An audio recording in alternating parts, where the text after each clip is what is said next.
And we're back. Hey everyone, welcome Hello. back to Project Eggroll. Hope you guys are having a fantastic day or night wherever you guys are. But today we have Dave is joining us today. So I'm not sure if he might need to bounce maybe midstream depending on how busy he is. But nice to have you back. Dave, how are you? What did we lose him? Hang on a sec. I was on the YouTube and it was bouncing. Oh no. Oh, no Yeah, I'm worries. doing good. I'm glad to be here with you. All right, awesome. And yo, how's it going, Grae? How you doing? Did you watch all the stuff? Oh man, like I just finished watching Rings of Power and Andor. And oh man, let's go ahead and talk get the crappy stuff out of the way. Let's go ahead and talk about Rings of Power. So the what's it called again? We freaking called it. We freaking called it. Halbrand is Sauron, right? First and foremost, Halbrand is Sauron, and like right in the beginning of the episode, they tried to like do like a misdirection, saying the stranger or the wanderer, which we all know is Gandalf, is it's like, oh, you're Sauron, but you know those what's it called again? Nomad or the feminem basically said that, but yeah, it was complete misdirect. It was it's like I guess like if I'm trying to defend the show, I'm like, okay, because we know that Dave, correct me if I'm wrong, but Gandalf and Sauron are of the same race, right? Yeah. So like they're both I see. they're I both see. basically demigods, mhm. Yeah. and Gandalf's not supposed to appear for about another over 1,000 years. Oh, I see.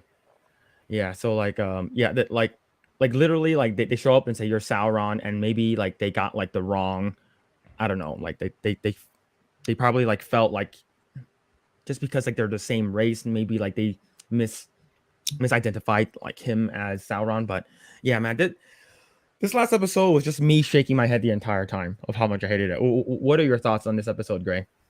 Yeah. It's really terrible. Especially Gilgalad. Like I think he's the for me he stuck out the most as being the worst Mm-hmm. because like he's like okay, Elrond and Celebrimbor was like, here's our proposal. Will forge this metal. Yeah, I'll fast forward a little bit here, but we can go back. Mm-hmm. We're gonna forge this mithril so that we can protect or so that we can get the light of Valinor.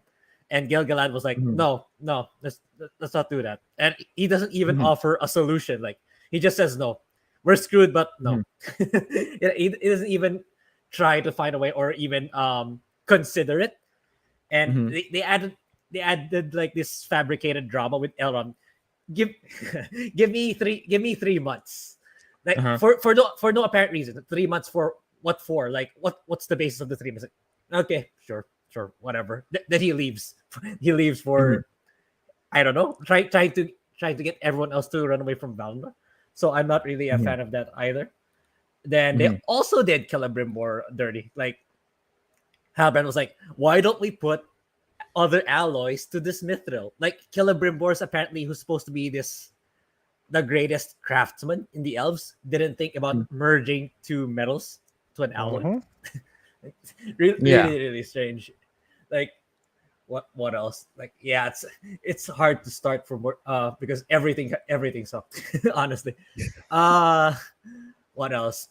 And Harfoots, also the Harfoots, like they already know these three beings, these three mysterious entities are extremely powerful. Like I mean, Feminem blew up their wagons, their carriages.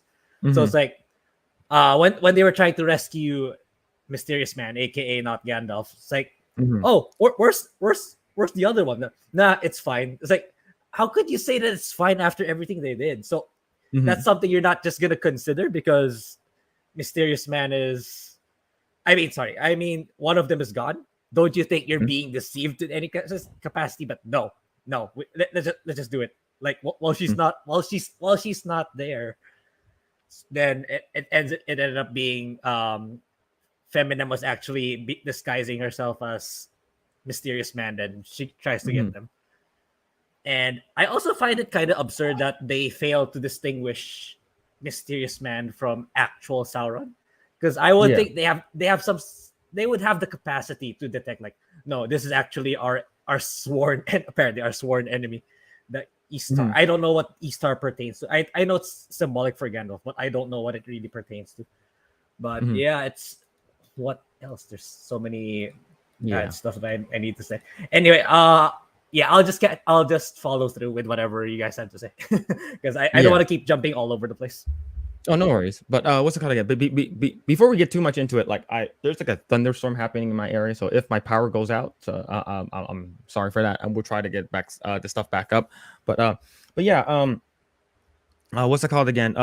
It's just I I just hated the fact that everything that was wrong with the show, all the negative things that happened, all the terrible things, all the people that died in the show was because of Galadriel, right? She was the sole purpose that Hellbrand was able to sort of like quote unquote sort of claim the Southlands, right? Like saying that he Mhm. was a so-called king of the Southlands, even though he wasn't. And I had a feeling like his sole purpose was just to get to Celebrimbor, just to like get close to him and like make the rings and stuff like that, or learn how to make the rings or whatever. And it's just, but what pissed me off the most was the reveal.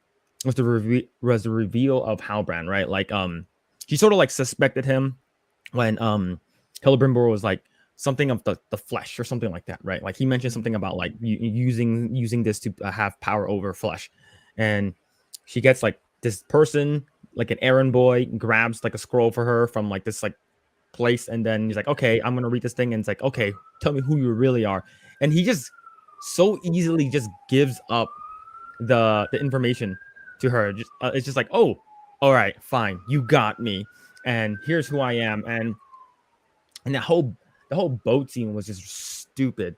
Like Mhm. they do the things like you like I want you to be my queen, right? We can rule the what's it called, Middle Earth together, as you know, with you by my side, and I won't go into the darkness if I have to light. Who is you? And basically makes him to be like a simp, like an incel. And he's like, oh, I just really want to have sex with you. I just really want to be your husband and you be my queen, please, please, please. If not, I'll ruin everything. And it makes Sauron's backstory like it just completely ruins his character, and it completely ruins Galadriel's character too. Is because like, and you have this like infamous part right over here where they're literally screaming at each other like extreme up close, Yes. and it was just awful.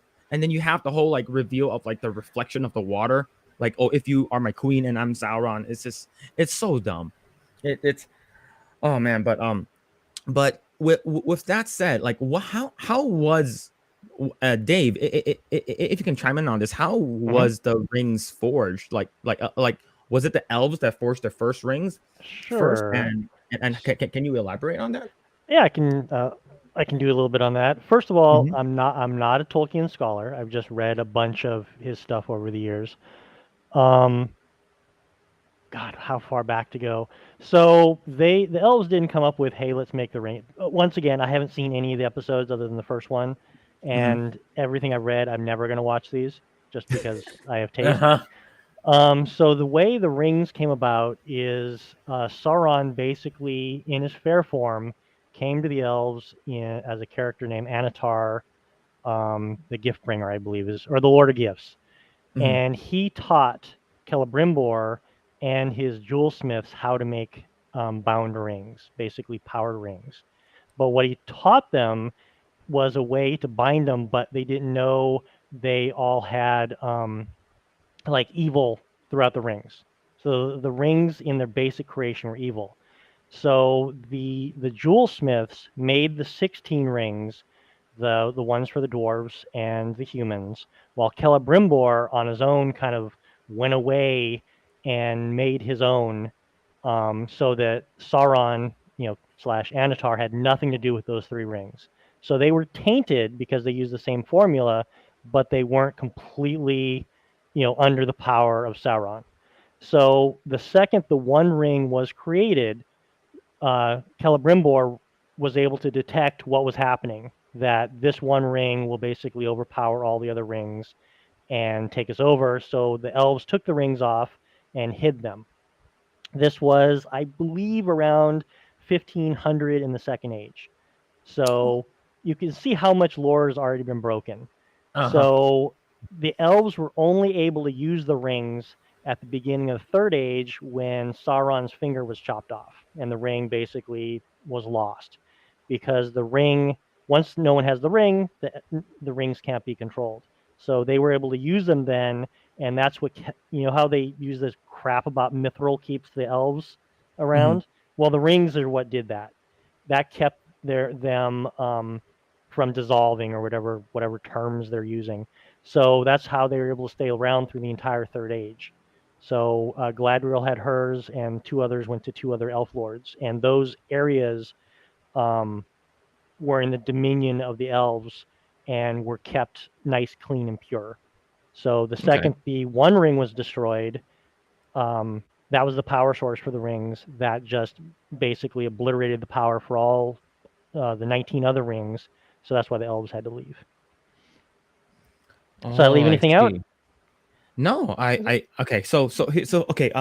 In according to what you know, because we saw three of them in this episode. Mm-hmm. What are Nazguls? Nazguls are the corrupted human kings. They may not all be kings. There, I don't think that was ever really specified other than one person. Hmm. They were like heroes and kings of humanity. Hmm. The Nine Rings to the humans, they were corrupted over time and became Nazguls. Okay. The rings that went to the dwarfs in Tolkien have very strong magic resistance. So they basically nothing bad happened to them other than they got more greedy. They basically Mm. started getting hordes of mithril hordes of gold, gems and all that stuff. Much more than they previously had done. Okay. So the reason why I asked, and for me, I was like, no, like yeah, because Nazguls were like the kings, right? They did the original nine, Mhm. and those were basically the ring wraiths, right?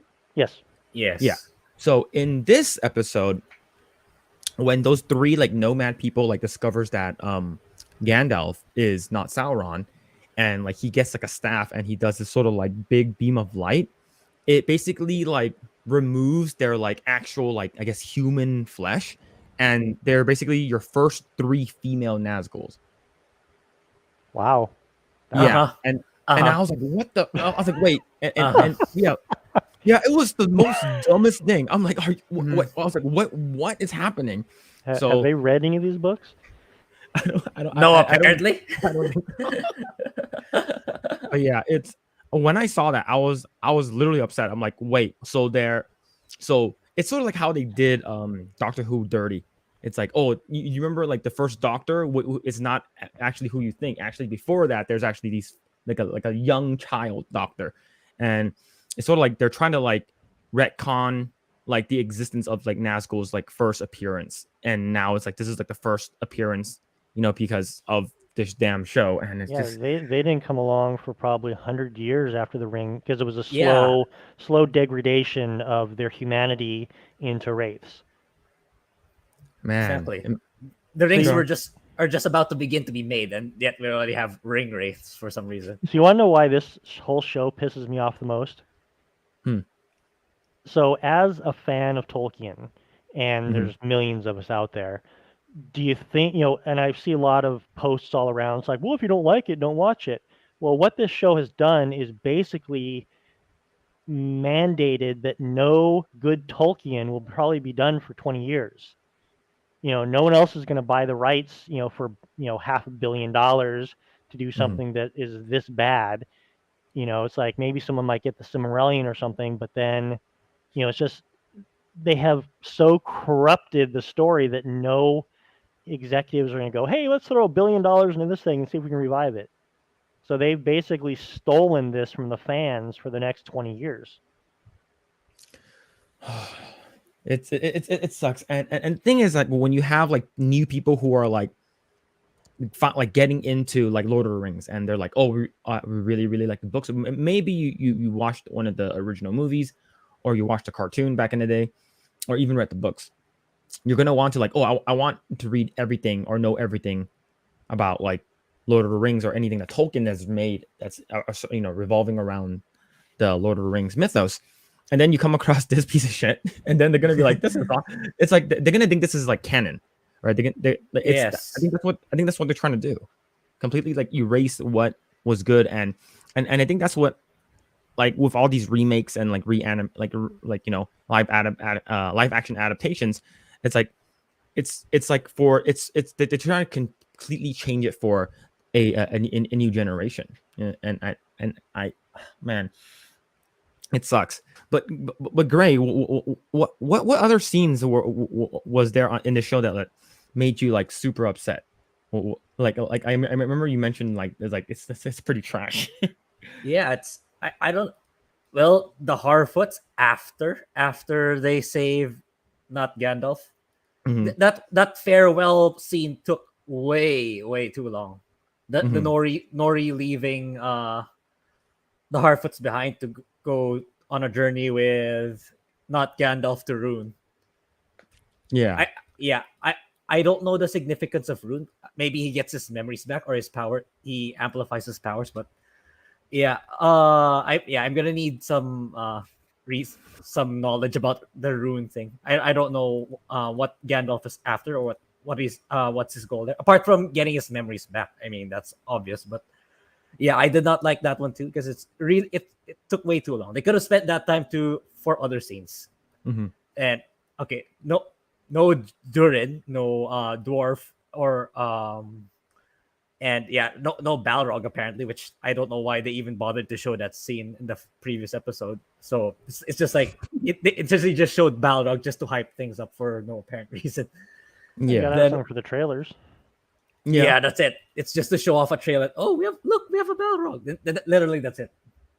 What what part that sort of made me like super upset too was what's it called, like, bringing back the whole part where, like, Gandalf in Fellowship was like, I have no memory of this place, right? And then they sit in the mines of Moria and look around, and then he's like, oh, we gotta go this way, and then he's like, you gotta follow your nose, right? And then of course it's like, hey, do you remember how like Gandalf said follow your nose? Yeah, we're gonna bring that shit back because Nora was like like, okay, cool, I'm gonna come with you, right? And he's like, okay, I'm gonna follow you since you're, you know, you should know where you should go. He's like, I have no idea where I'm going though. And he's like, follow your nose. And I'm just like, oh my. Gotta have those member berries. Yeah, man, it's I I know you're supposed to feel maybe a little bit bad for Galadriel in this episode, but I started to hate her even more.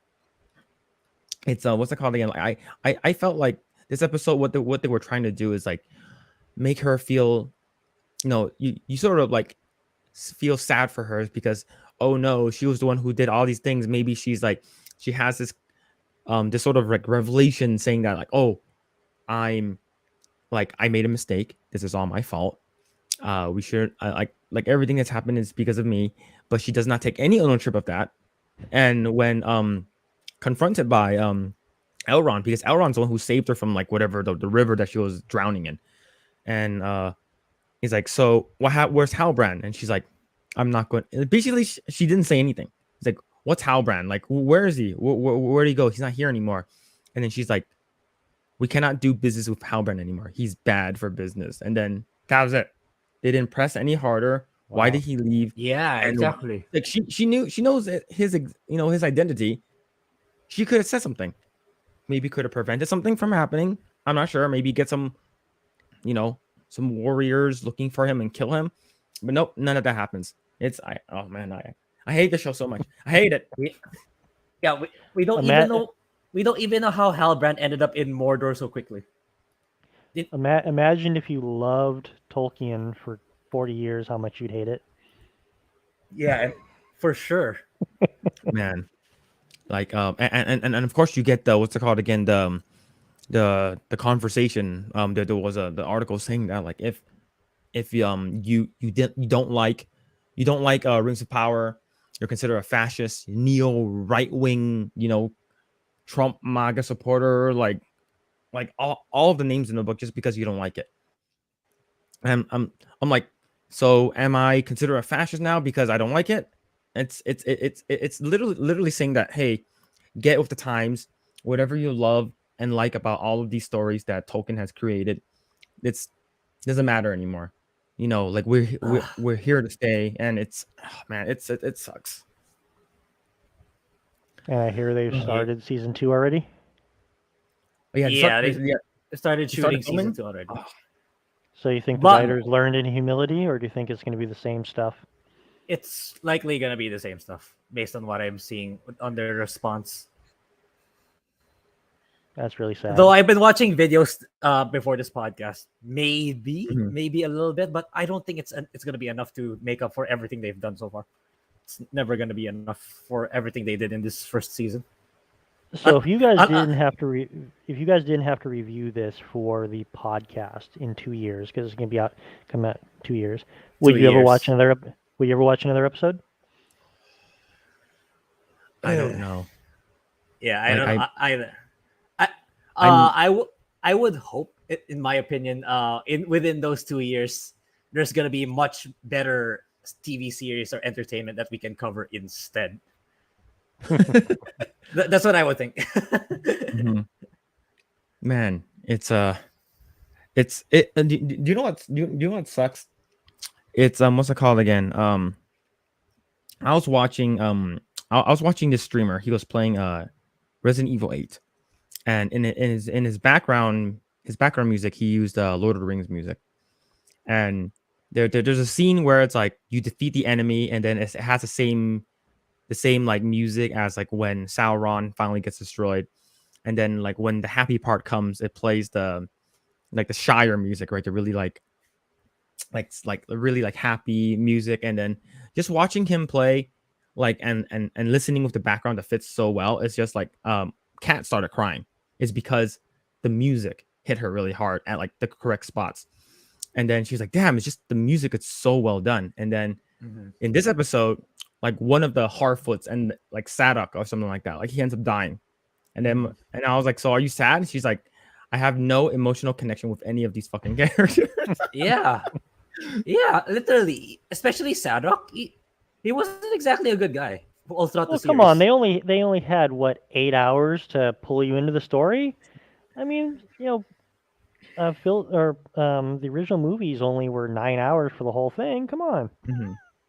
Not including the the extended Yeah. director's cut. That's like what makes Return of the King like 4.5, almost 5 hours I maybe. just find it funny because I've read so many, defenders of the shows basically saying, "Oh, it's a slow burn. It's a slow burn." Well, It's a nothing's slow burn. burning. It's just this slow. And once again, haven't watched it. I'm just reading stuff online. It's Mhm, just this slow nothing, where nothing matters. Just things mhm. happen in the world. Yeah. It makes me want to punch a wall. Yeah. Someone in chat says, by the way, I don't know anything about the lore, but what happened to the rest of the rings that were made? Could any of the elves' rings defeat Sauron's ring? No, the elf rings were protection rings. The um the rings by their very nature were designed for like morale boosters or area protection. Like Gladriel's ring, she couldn't leave. She couldn't join the Fellowship because if she left, her influence on the area would go with her, and things would start decaying. So Sauron's ring really wasn't, like a super weapon of any kind. It was, a controlling force on the other things. It wasn't like going to shoot lasers out of it or anything like that. Mm-hmm. Okay. Yeah, it's like, yeah, it's man, it's Yeah, they even I suddenly remembered they made it that it was Galadriel's idea to forge these three rings. Yeah, she yeah, had In absolutely nothing to do with the rings. yeah, exactly make three of them. yeah, it was her idea in Rings of Power. It was her idea to forge it to make it into three. Did they have any of Celebrimbor's jewel smiths all in there? Because he had like a small army of smiths, making all the rings and I saw everything. like two other ones. That's about it. Yeah, it's two random dudes. Literally, even Celebrimbor doesn't know what he was doing. It So was all Halbrand. how did he come up with how to make them? Halbrand. Halbrand told him how to make it. Yeah, it's like, So just this it's a good random idea. dude had this knowledge.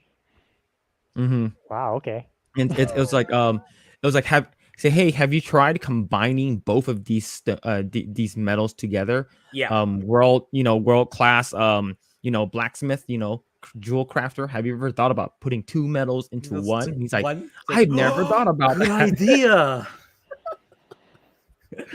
That's such a good Yeah. idea. So Yeah, and then- basically, the rings were created only with metallurgy, not like tons of spells and incantations and things like that. No. Nope. It was just Wow. like the most I've probably seen, like in terms of like maybe any type of like maybe magic, was more like a chain reaction of like they're supposed to put a lot of pressure into making the initial rings, but then like it blew up, and then Halbrand was like, maybe you're putting too much pressure, maybe you're not supposed to, maybe you're just supposed to just let them just coax with one another and just combine naturally. And he's like, we should try that right now. And even that scene, Galadriel gets credit because Halbrand wouldn't have thought of that if she hadn't entered the room and say, maybe we're trying too hard. Then Halbrand was like, oh, maybe we're putting too hard of a pressure on the metals and alloys. Like, So everything has to be Galadriel. Everything. So they has to be Galadriel. literally had Sauron in the room with Celebrimbor as he's making the three rings. Yes. Which is specifically in the lore, not something that happened. Sauron didn't even know the three rings were being made. Celebrimbor went off on his own and made them. No. It is apparently Sauron's idea. Yeah, it's Sauron's idea. but by the transitive property, since Galadriel brought Halbrand to Celebrimbor, it's actually her idea to begin with. But oh man, it's such a dumpster fire. That's why I keep going to different scenes because I don't know where to begin. And I believe, and it's been like 15 years since I read it, but I think Galadriel's ring is the only one that has mithril in it.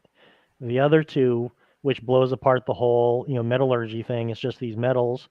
I believe the other two were made of different things, and they all had different rubies. I think hers had a ruby or a sapphire, but they were all very different rings. They were not the same. They were had a big gem. Each one had a big gem on it.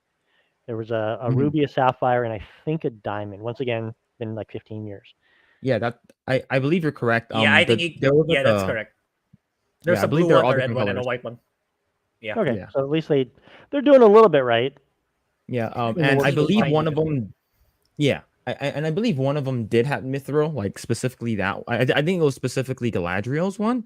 Mm-hmm. Like it's like, oh, we need something of that has gold and silver. Yeah, from Valinor. Yeah, that's the weird thing.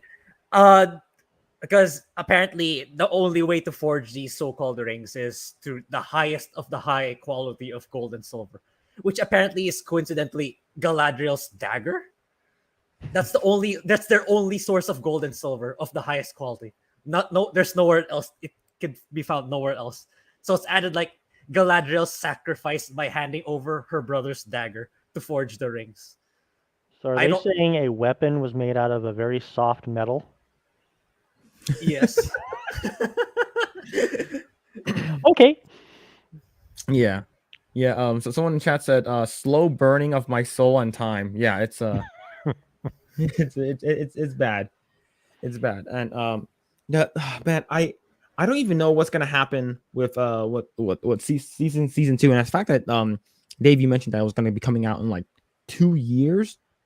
Oh man, everyone's gonna be it's I have a feeling this is going to be like what's that called again? Westworld season 3, I believe. I remember I watched the first and second season of Westworld, and then it took so long for season 3 to come out. Like I completely forgot that it came out. And then I'm like, I'm not gonna watch this. I heard a bunch of bad reviews about it, and then I'm like, I'm not gonna watch this. So I have a feeling that's what's gonna happen with this show. But the thing is that I'm pretty sure this is going to be everywhere, right? Whenever you log into log into Amazon, you're going to see Amazon. Rings of Power. Whenever you receive a package from Amazon, Rings of Power packing tape. It's going to Yep. literally going to be everywhere. Yeah, my last like 15 Amazon packages were branded Rings of Power all over the box. Yeah, Yeah, they're it trying sucks, really man. hard. Oh, Oh, $1 billion goes a long way. yep, true, man. It's and this is probably like the show that I really hoped they didn't fuck it up. And of course, Yep. like when I heard they're going to be making a Lord of the Rings show based off of current in the current day or in the modern day, I'm just like, okay, yeah, this is going to be shit. And just hearing about like stuff that's supposed to happen in the book, and like given like the second age that we're in right now is just basically independency. It's Yeah. a super small section of the book, and their reasoning and their excuse behind it's like, well, Tolkien didn't not say that this wasn't in the book, so we're gonna put it in the book or in the show or something like that. Well, as far as I know, Tolkien never said aliens came down and gave Galadriel spaceships, right? So that's free range, right? Don't give them any ideas. The really sad thing about this is everyone who's a big fan of the show says, all these very harsh things about the people who don't like the show. Mhm.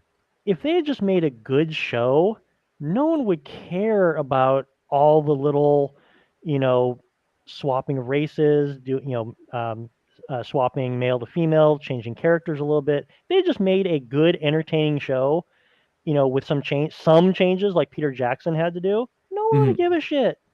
But when you do all True. that and then you make a shitty show, it just amplifies everything and people just get really pissed off. Yeah, that's how I feel with what's it called again? Game of Thrones, right? You're basically adapting something from a book into a TV series. Mhm. But the thing is that you're adapting an appendice that has maybe several pages versus you're adapting a book that has a bunch of like actual like source material stuff from the book. And the according to what I know, the Game of Thrones stuff isn't one to one. It's not. It's far from it. But the thing is that they change when they changed the characters. I feel like they changed it for like to either make it to make more sense or to have a character like a fan favorite character not be so boring. According to what I know, I think Brienne of Tarth was supposed to be like like a soldier just looking for Arya mindlessly, and she never ends up finding her or something like that. And but in the book, I mean, in the show, they made her more likable, and she actually finds Arya and stuff like that. And I have a feeling that these people just want to just make this show because they know that people are going to watch it, and they don't really care about the fans. And they got paid already. Yep. Basically, it's like, here we're already investing like several billions of dollars for you to make this to make the show. Have at it. And Jeff Bezos basically like, we want our own version of Game of Thrones, and it's definitely not going to hold up. I have a feeling it's going to suck. As two people who've watched it and I can tell loathe it, how much would your opinions have changed if I guess it's episode 8, the last one, Mhm. if they had made it where Galadriel actually learned a lesson? She grew in some way. It sounds like no change, no character development on any level happened to any characters over 8 hours of storytelling. Could they have brought it back to, is there any way that you see that they could have episode 8 made you go, oh, I get why they were doing all that? Or was it just such a shit show from day one that they couldn't pull it out of the fire? What are your thoughts, Grae? I don't think one finale episode would suffice to unfuck all the things they've done in the first 7. At least that's my opinion. I mean, maybe there's gonna be character development, but if ever there was, which there wasn't, it's not gonna be, and it wouldn't be suffice to make up. Oh, so that's why they did this. That's why they did that. I mean, Mhm. they're literally the greatest twist they could pull off in this final episode was everyone knew all along that Halbrand was actually Sauron. That's literally the biggest twist in this episode, which is no, not really. I don't think it would be suffice to make up for the entire season. and in my opinion, I would say I agree with Grae. I don't think one episode can do it. Like you would probably need to take like three. Like Mm. like she does not have any humility, right? She lets her what's it called, her hubris get to her because she thinks that she knows better than everyone in the show, Mm-hmm. and she doesn't get corrected or anything like that. Like this one, she finds out herself, right? And she's like, crap, I'm the one who did this. It's because Halbrand calls her out on it. It's like, yeah, it's your fault, right? I'm gonna let them know that you're the one who brought me there. You did everything. You brought me to Numenor. You introduced me to this person. I was able to become a blacksmith because of you. Everything is gonna be your fault. And then the first thing is when she gets out of her quote unquote comatosis was Elrond's like, what happened? Where's Halbrand? Are you okay? And she basically just leaves him, runs off like a freaking idiot. And then when they approach and ask her, she didn't say anything. So I'm like, you didn't learn shit. You could Wow. you could have told them right then and there, saying that that's Sauron. But the thing is that she's so embarrassed. She reminds me of like a strict Asian mother, right? She's literally like got a safe face. You can't embarrass the family, and so I'm gonna hide the secret, and so I can't reveal it to people because that would make me look like a fool because I fucked up to begin with, Mm. and yeah, it definitely. I would say like a minimum of like 3 episodes to unfuck what she did. Like Right. it's just she's just so poorly written. And the reason Um, I ask that is countless heroes in modern day fiction, or even go back thousands of years, as long as we've had fiction, the hero is almost always fatally flawed at the beginning of the story.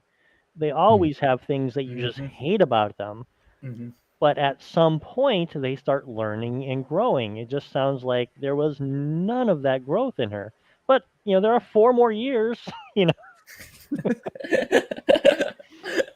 yep. 32 more hours. Oh God. Oh man. I I I I'm not looking forward to that. But someone in chat said I didn't get the ring making part because they showed 3 different rings, but they mixed the mithril into that big batch. Didn't they? I believe I believe the last one was they needed one more ring, right? And that's the one that they made with the mithril for Galadriel, I believe, if I'm not Oh, mistaken. I wasn't sure anymore at that point. I wasn't sure how it was distributed at that point.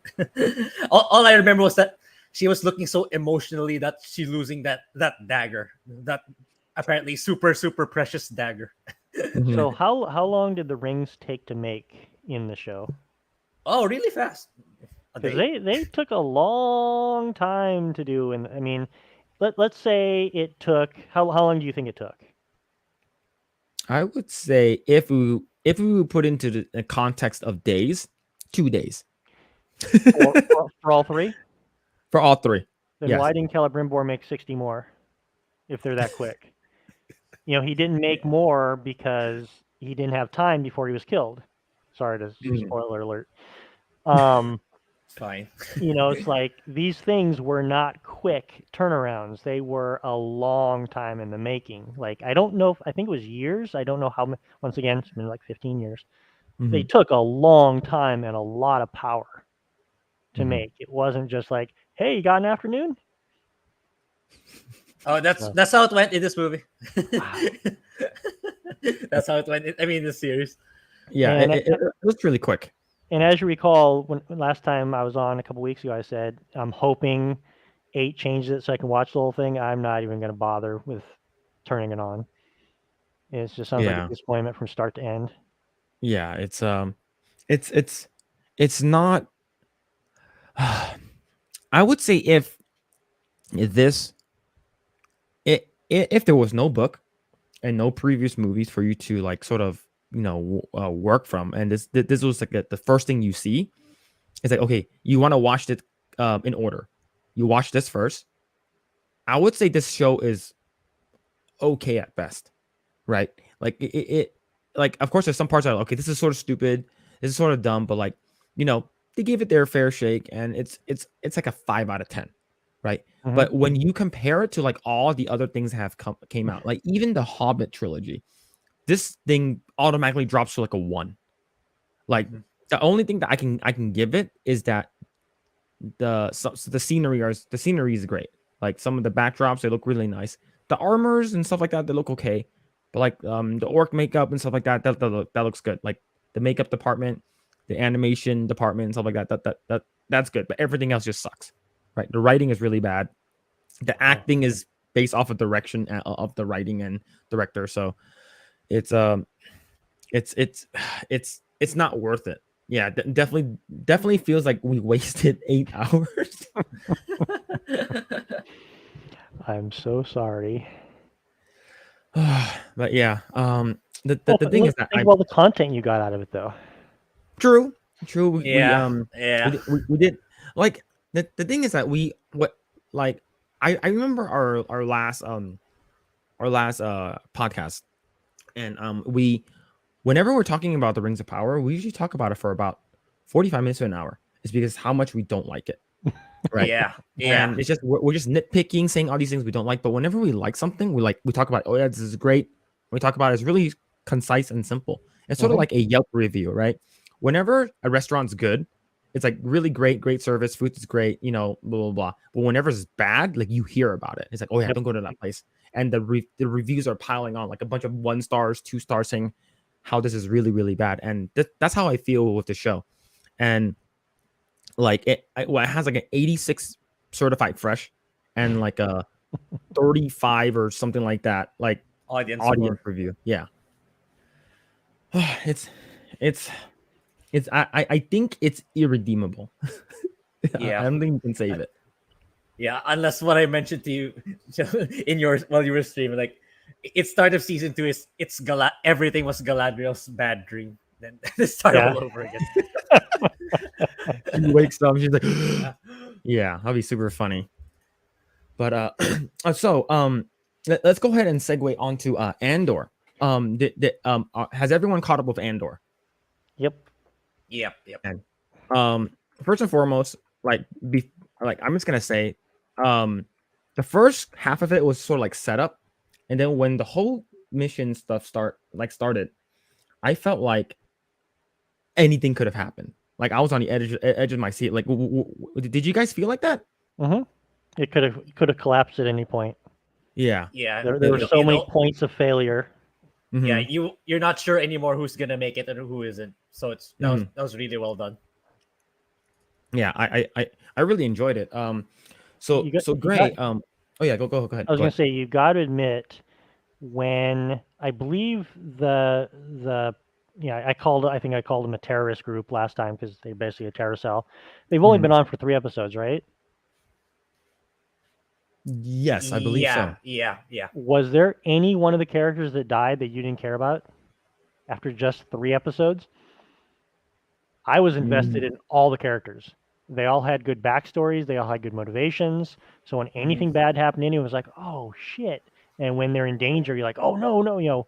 Whereas going back to Galadriel, if she's standing on the edge of a cliff, do you give a shit? No, I would say like there were people that like I cared more about, but it's sort of like what's it called again, the person that was in charge of them, not the lieutenant, but the other guy, and like I would say like he's the one that used to be a stormtrooper. I would say I cared about him the least, but I still cared about him. I'm like, I had a feeling that he was gonna die, is because the what's it called again, the leader of the group was like pinned down, and I'm like, when he went down, I'm like, I think he's gonna die, and it sucked. Yeah, so when all the characters die, yeah, I definitely had it like definitely felt a little bit like an emotional attachment to them, towards them. Like I'm like, oh crap, this person's dead. But yeah, it's well written for sure. I felt worst when the little nerdy guy with his Polaroid camera died. Yes. Yeah. Mm-hmm. Yeah. So how funny was it that they Literally thought Polaroid cameras were old enough that no one would notice that they were using a Polaroid camera as a prop. Yeah, it's it like for me, it's I've noticed like some of the stuff they use, like it's because this is supposed to be a long time ago, right? So it's what's it called again? Like it's because they're trying to have some of the older technology that was in New Hope, and I could see it, especially like some of the monitors they were using.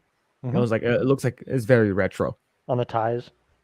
Yeah, yeah. So Grae, what are your thoughts about the heist scene?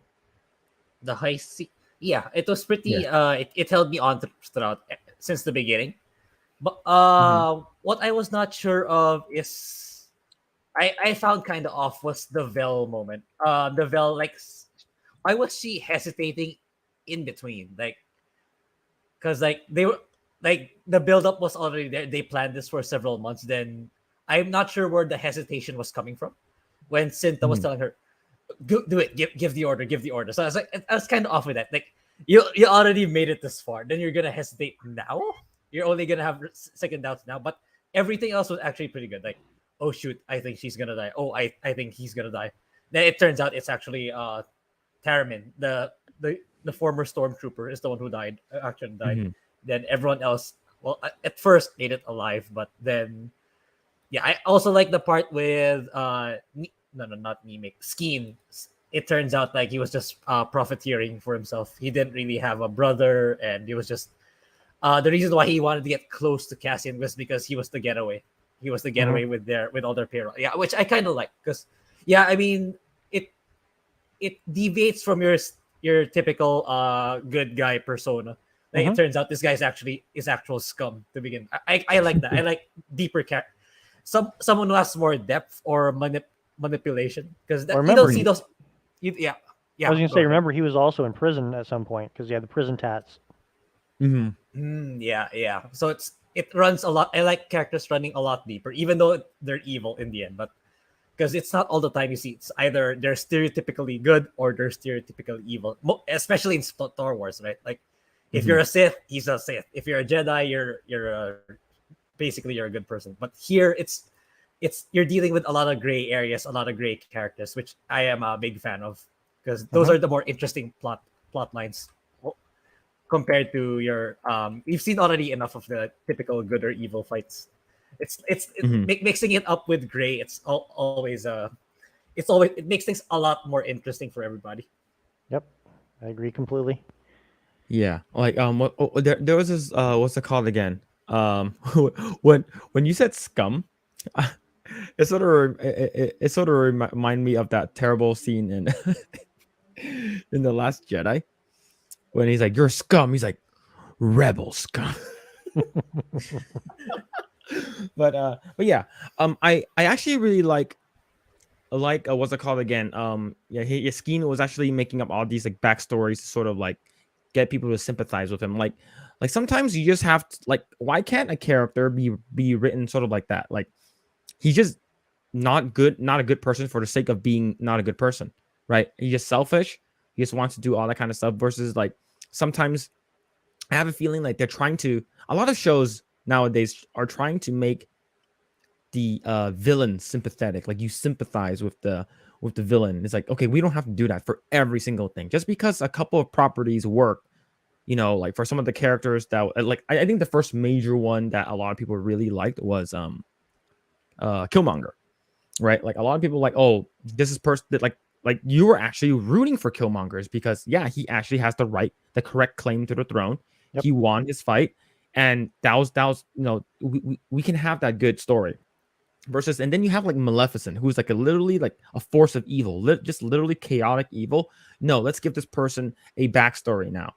They're actually flawed from the beginning, and the reason why they're like this is because of this. No, why can't we just have a person who's just bad because they're just a bad person, right? And I have a feeling like they sort of did a misdirection with Skeen, and which I actually really liked because you felt bad for him. You're like, okay, the reason why he's like this is because he you know, all the shit that happened with him and his brother, but all of that is just bullshit.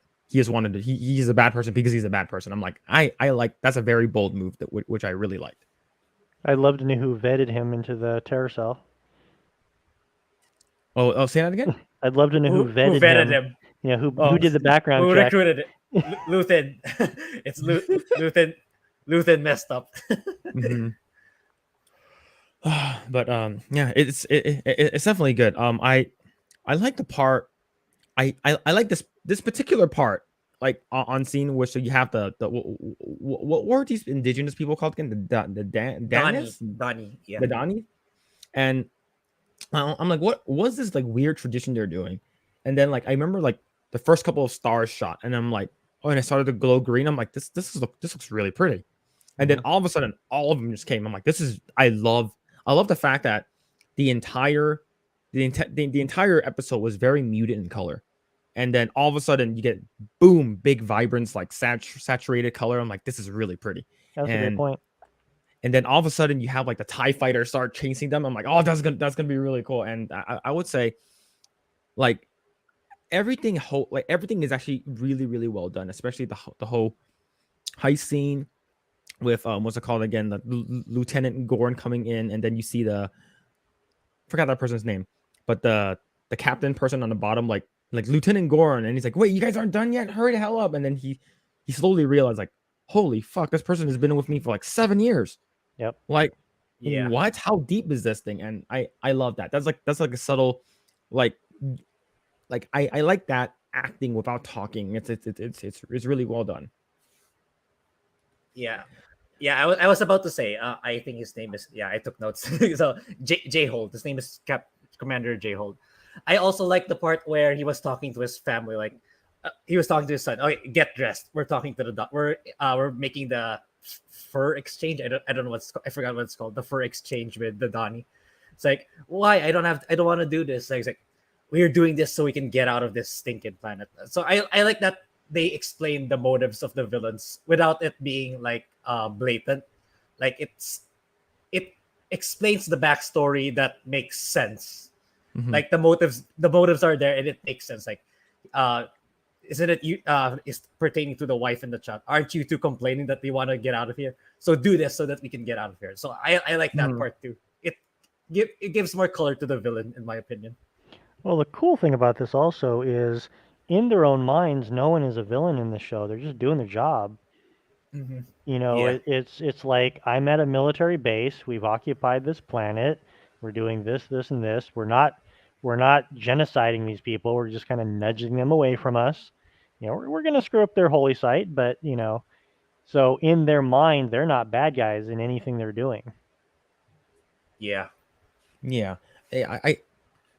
I I would say so. Yeah, like there's that one scene. It's a small scene where like Lieutenant Gordon was like, okay, you know, you're off for tonight. Go back and just like do whatever you need to do. Like you're off duty, and they're just there like playing poker or something like that. They're just having, they're just doing their jobs, and they're not like, and the fact that when they came into the what's it called when you see the Commander J Hold, like when one of them came in, I forgot his name was like Zimis or something, Zimis, and they're like, oh, what's going on here? And then Lieutenant Gordon telling him like, okay, go back to your post. This is an order from me.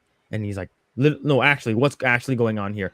And he's just doing his job. He's literally concerned, and it Yep. actually looks like a terrorist group literally stealing stuff. Yep. So I'm gonna ignore these orders, and I'm gonna do what I think is right.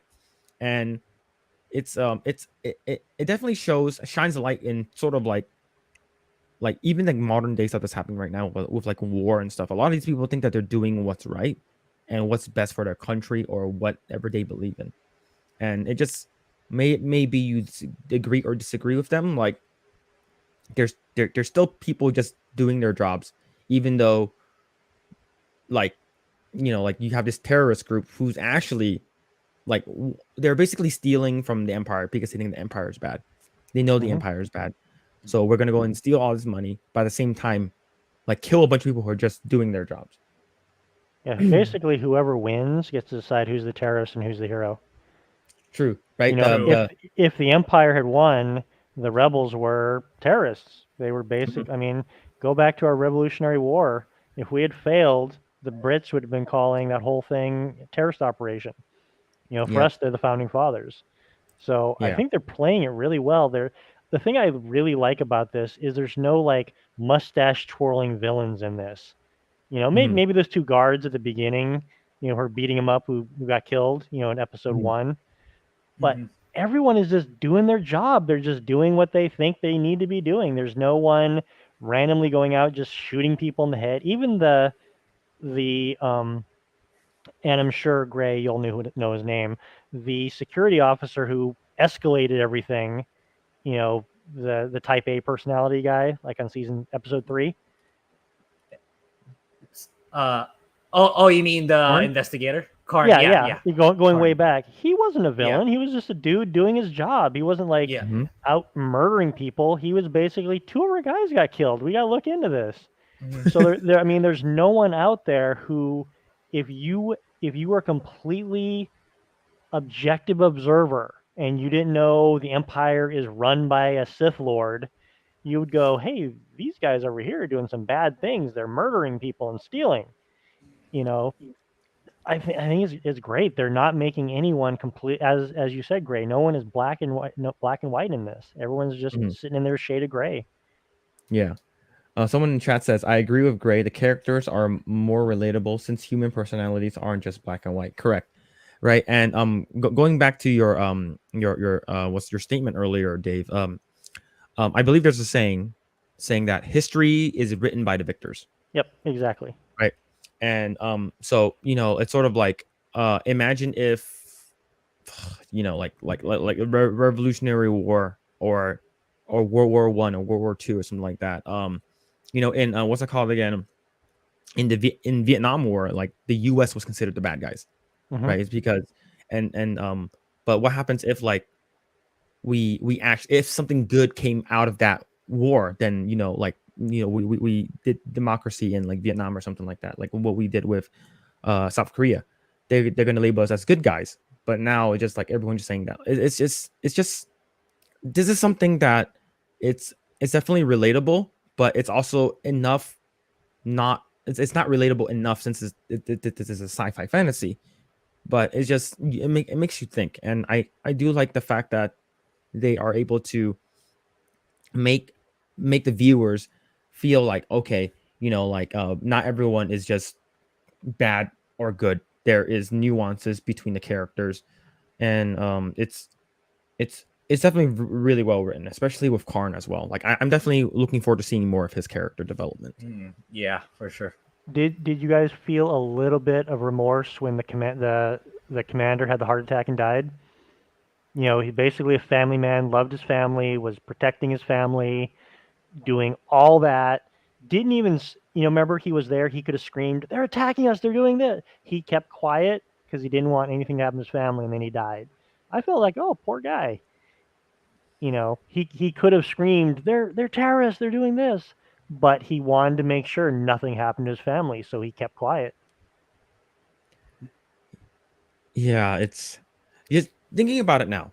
I believe like I'm like, how did he die? Did he get shot? And then I'm like, no, he just died. I'm like, that sucks. What about his family? Like I felt bad for him, but I felt more bad about his family because and it's just sort of just the situation just sucks for him. And it's like, oh shit, we didn't mean to kill you. We don't want to kill you. We just want to rob you guys.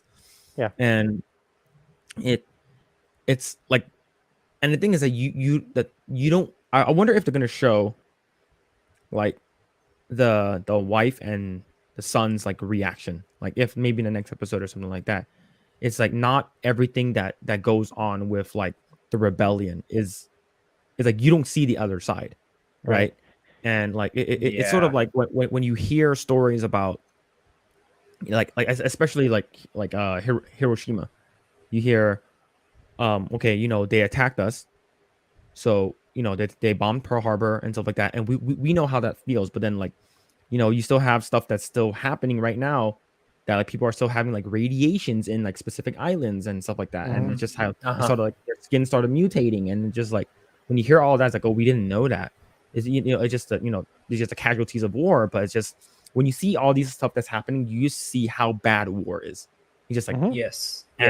With this Star Wars that's happening, like it's sort of like there's that one episode in Family Guy, they just make fun of Star Wars, right? The Blue Harvest, it was like at the beginning, and then like stormtroopers came in and like, you know, like, shot this guy, and this guy was like, "Oh, I was about to, I was about to retire tomorrow," and stuff like that. Like, it's so like, of course, the stormtroopers were like, they have masks on, so you don't see, you can't relate to them, and that's the reason why when we have Finn, we're like, holy crap, that's the first time we had like a stormtrooper that we can actually relate to, and they sort of just brushed them aside in like the second and third movie, and that, but with this you see more of the actual like soldiers and guards that are just doing their jobs, protecting this area and making sure everything is going good, and people are just doing their jobs, and it's it's definitely nice to see.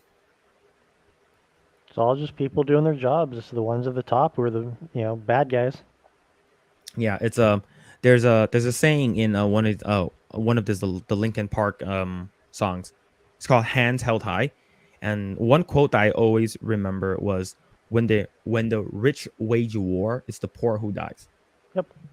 And it's just sad. It's because you have all these like people who are high up in their ivory towers, looking down at people who they think that they can just control, and they're better than them. May it be a Sith Lord or something like that. It's just you see all these things happening, and you're just like, man, it sucks. And I'm glad Star Wars is showing both sides of this. It's just like whatever you do is no one comes out on top. Like you ended up killing someone even though you didn't want to. But man, I'm just really shocked this level of nuance is coming out of Disney Star Wars. Yeah, exactly. This is beyond anything I ever expected that they would be able to create with the last few things they've done. For sure. Man, I mean, because if you think about Mandalorian, you have good guys, bad guys. You think about Boba Fett, you have good guys, bad guys. Now we have a thing that is just nuance at every level. You could have nuance. Because if you think about our hero was involved. I mean, he murdered one guy straight up. He murdered the guard. He shot him point blank because he was going to run and tell.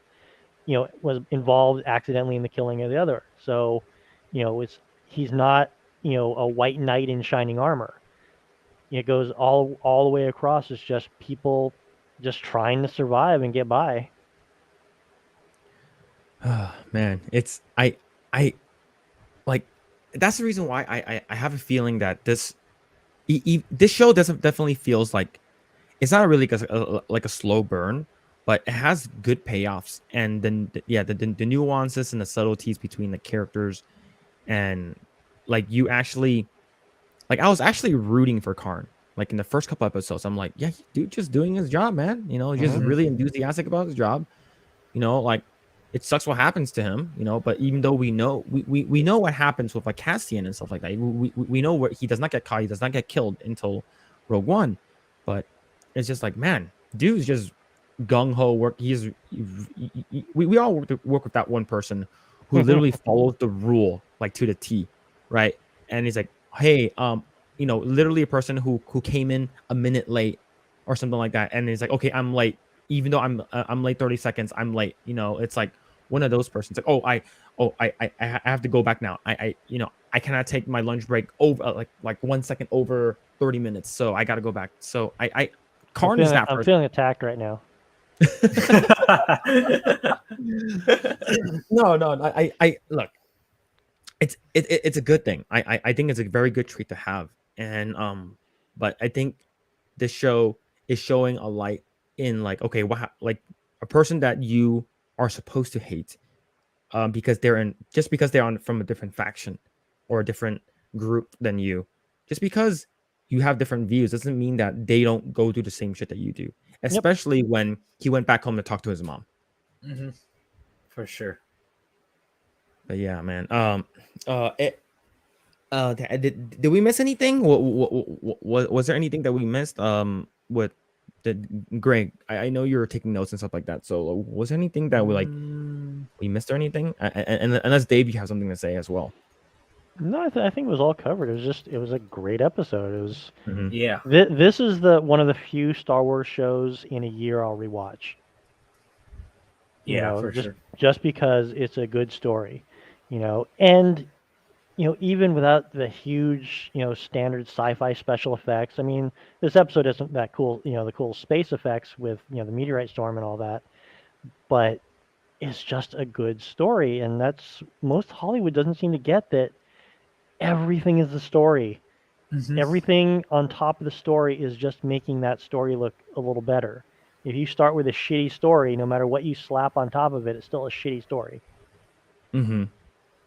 Yeah, you can only polish a turd so much. Oh, did you notice they did kind of a cool thing?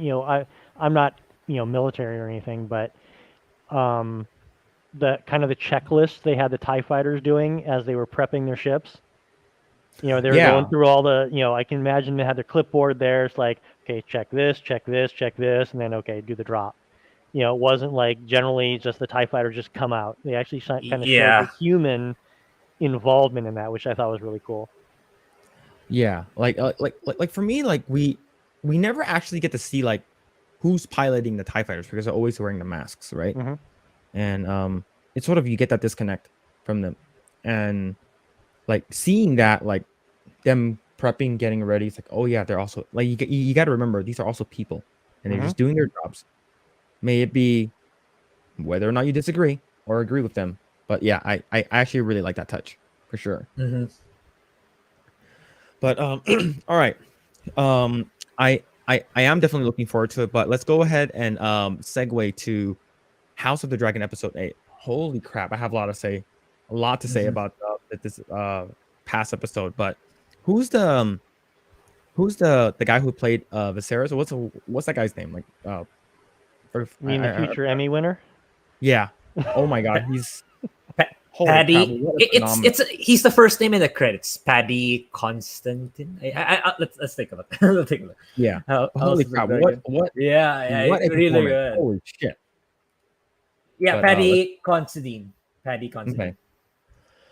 okay. But holy crap! Okay. What are your thoughts with this episode, Dave? Like I remember you messaged me like literally like after you finished watching it. He's like, holy crap, this guy's gonna win an Emmy. Yeah, the acting was just absolutely phenomenal. You felt every emotion this man had. He's lived his entire life trying to make the world better, make his family, as strong and powerful as it can be. And he's seen everything somewhat falling apart around him when he's too old to be able to do anything about it and infirmed.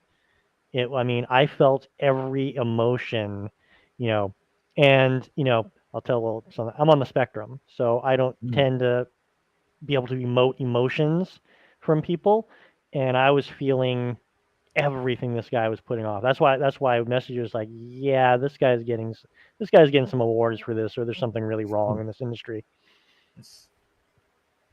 But, what are your thoughts, Grae? Like like I remember you mentioned something about like we're gonna jump ahead a little bit, but I do remember like you mentioned something about his final like words to Alicent. Oh yeah, the ending. My Mhm. take. Yeah, that's such a huge twist in the end. That apparently, who saw in the prophecies in the Song of Ice and Fire. So apparently, the savior or who's supposed to lead everyone to fight against the incoming White Walkers is apparently it's Alicent.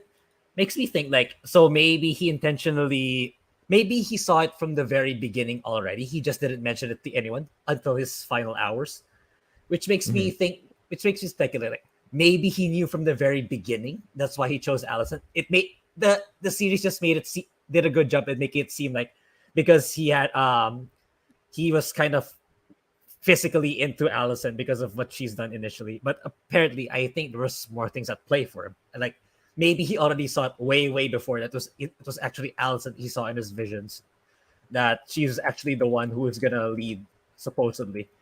But what struck me the most is the very final part when he was crying, when he was there was tears in his eyes. Like Mhm. his last words was like "my love."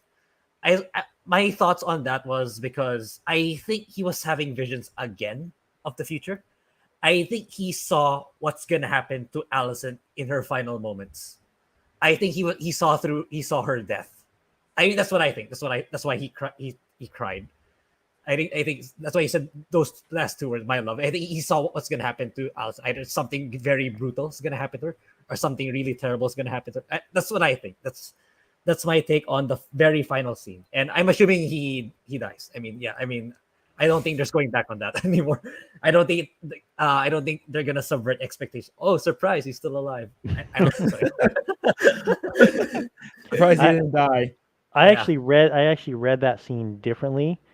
Mhm. My take was he was hallucinating, as he's getting close to his death, and he thought he was talking to his daughter, because he had talked to her about the prophecy before, and in my mind he was basically reiterating, what the prophecy was, and his wife misconstrued that. Oh, he's talking about my son.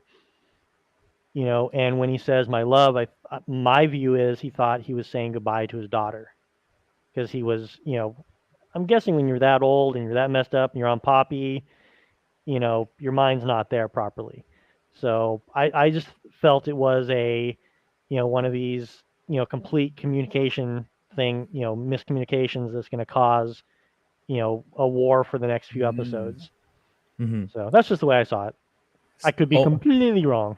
okay. So here's the thing: we all have different sort of takes on it. I thought that so the hallucinogens, right? So if you didn't know, if you ate too much like poppy seed, like bagels or like cake or cupcakes and stuff like that, you can actually get tested for positive in opiates. Mm-hmm. And so don't eat too much if you're gonna take like a urine sample test or something like that. But I digress. But so he's like hallucinating, right? I do agree, he's hallucinating. He thinks that he's talking to Rhaenyra and saying like, Aegon, and then he's like, wait, our Aegon and stuff like that. But I think his final words, I thought that he was talking to his wife. Like he was like, I think like he, no matter what he was, because I always had a feeling that he always just like, even though he got remarried, but his first love is always going to be his first love. And that's what I thought, that he was talking like, I'm coming to see you now or something like that. Like That could I'm be. ready. Yeah. But That's what I actually thought at first. But like, being George R. Martin with his writings, like there could be something more. That's how I see it. That's how I perceive it. But that's what I also thought at first. But I was thinking maybe there's more. I think because it's such a critical scene. Because I legit think this is what will cause the war between the families. Because Allison was gonna interpret it like, oh, so apparently I'm the one who's supposed to save the world from the White Walkers. Yeah, So she's gonna make some Mhm. power plays for sure. That's gonna upset Oh, God, her yeah. side. Yep. Then Oh, yeah, there we go. We're gonna clash. And we So know that in we know that with a history with Game of Thrones, episode 9 is usually like the big episode, like the really good one. So episode 9 is coming up tomorrow, so I'm really looking forward to it. But the scene that I thought that was really impactful, of course, like what's it called again? Him coming into the Iron Throne, Mm-hmm. and man, it pains me seeing him like walking all decrepit. He can barely stand. Emmy What winner. the part that almost like made me cry was when Damon helped him up. I'm like, dude, even though you guys disagree with a lot of things, he's still your fucking brother. And no one went to go help him. And Damon was the one that's like, I got this. Let's go. Let's get you back to the throne. I'll put the crown back on you. You're still my king. You're still my brother. I still love you. Like that whole scene was real. It's just apart from him entering, getting onto the throne was really, really well done. I think I had a lot of, as I barely had any dialogue, which was great. I love that scene a lot.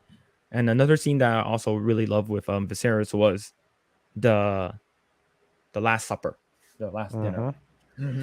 yeah. The reason why was he sort of reminded me of my grandfather. And he was like, I just want to have like this is going to be the last time I'm going to have dinner with everyone, most likely. I'm on my deathbed. Yep. And the fact that this is the first time we'll have everyone here, even though it's a like unfortunate circumstance, that's something that's happened. This is basically our last dinner together. And can we all just like not argue, just talk and just be with one another, and like just be happy. And it's sort of like when the kid starts dancing, and then Rhaenyra and Alicent, I have a feeling this sort of made up. It felt like it. I'm not 100% sure, Yeah. but it felt like that to me. And Yeah. excuse me. But it's sort of like you see him slowly looking at everyone, and everyone's talking and laughing. That was a very good. Moment. Someone in chat says, "Oh, I thought the words of my love was him still thinking of his wife." That's what I thought too. But different interpretations, which actually it's actually a good thing. Like you leave something so ambiguous that it leaves people to speculate. So Yeah. we can probably go back and look at it, but when he told his daughter the prophecy, didn't he say this is only within the line of rulers to know about? So this Yes. is nothing he would ever told his wife. So the only person he would be talking to about it was his daughter. That's why It makes I sense. came up with that Okay. interpretation. Oh yeah. Yeah, Oh yeah. makes sense. I didn't factor that in. So yeah. What are your thoughts? What are you guys' thoughts on Aemond? No, is it Aemond? Yeah, Aemond. Yeah, Go ahead. it's not surprising for me how he came to be, because he might have turned out better had the other kids treated him better. So he became what he became. It's because how all the other kids treated him back then. Like when he was first introduced as a kid, they showed him like, oh look, here's the pig as your dragon. They kept like mocking him, making fun of him. Whenever he tries to approach them, they glare at him, not in a good way. So it's not surprising he became this strong. What's the proper word? Yeah, very against them, especially in the dinners. Like, you guys are strong boys. I kind of laughed that part. Well, you noticed the insult they did to him, right? That started everything. Refresh me. They served him a pig, harking back yeah. to when they taunted him for not having a dragon, which made no sense to me because he has the largest dragon on the entire continent. Yeah. But that's how I interpreted that was the insult they were trying to give him. I see. Okay, I probably missed that, but yeah, because that's what started all the hostilities. Remember the youngest son on the other side was laughing when it came up. Why else would you laugh about someone serving someone a pig? They were harking back to when he was a child and they were taunting him. Oh yeah, that's actually like nice writing. Like I sort of do want to like go back and rewatch, like knowing what we know now. Like sort of like all the small details, like stuff you could have missed or something like that. I definitely want to rewatch it. But what were your thoughts on? Okay, given I think his name is Vaemond. Vaemond, yeah, Vaemond. Did you think that it was his right to the throne, or do you think that it should have gone towards was his name Jace, or some I forgot his name, but the oldest son, the oldest son. Yeah, Jace is the eldest, but it's the younger one who gets the. Yeah, Jace is going to get the Iron Throne. The second son gets Lucerys is the one who's going to inherit Driftmark. Oh yeah. Okay. Yeah. So it's like, I think Vaemond acted naturally, like because he everybody knows they're bastards. Like, why are these bunch of bastards getting the throne?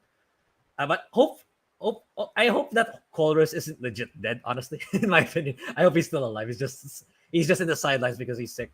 But yeah, Vaemond acted for me in accordance to his character. Like, yeah, okay. I'm not letting these bastards get my throne. So that's why he went all the way to King's Landing and said his piece. No, I'm actual true Velaryon blood, not these bastards. Then it's like, yeah, until such a point that Viserys stepped in as king.